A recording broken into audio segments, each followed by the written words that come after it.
Hey everyone, let's dive right into this explainer of the 2026 Belgian Grand Prix. We're looking at a weekend where the brand new technical regulations met the ultimate test at Spa. We've got complex energy management, intense strategy, and some serious on-track drama to unpack, so let's get into it. My heart really sank for a second. Now, we're going to get to exactly why Lewis Hamilton uttered those chilling words mid-race in just a bit. But first, we really need to set the stage for what was honestly an explosive weekend. As you all know, Spa is an absolute beast. At just over 7 kilometers, this massive circuit pushed these new 2026 cars to their absolute limits. With the upgraded MGUK systems and active aero, managing your state of charge and nailing that energy regeneration wasn't just important, it was literally the deciding factor for victory. Looking at the starting grid, we had a massive wave of severe engine component penalties that completely scrambled the order. Lando Norris got slapped with a 10-place grid penalty, dropping him to 13th, and Isaac Hazard took a brutal 30-place hit. All of this chaos left Mercedes' Kimi Antonelli commanding pole position, with Max Verstappen right alongside him on the front row. Here is a quick digest of how the 44-lap race unfolded. We're going to go from a totally chaotic opening lap to some serious pit lane tension, a decisive pass on lap 34, all the way to the checkered flag. Right off the line, the tension just exploded. Verstappen actually managed to snatch an early lead, but the real shocker happened moments later at Les Combs.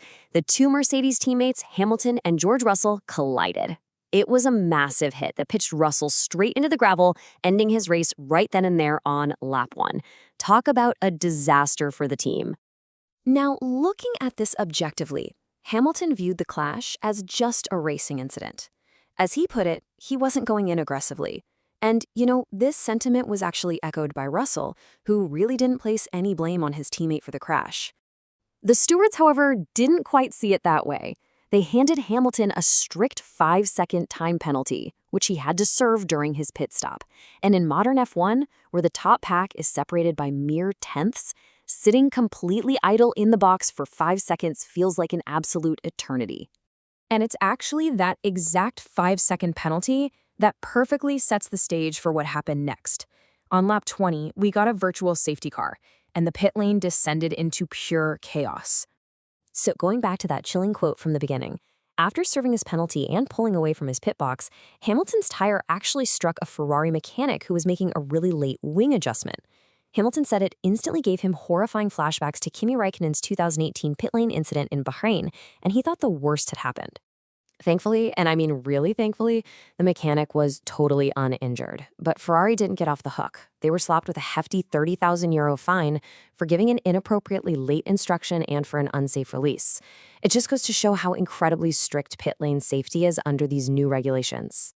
Jumping ahead to lap 34, we get the decisive move of the race. Antonelli had actually lost the lead to Charles Leclerc during that whole virtual safety car pit stop phase.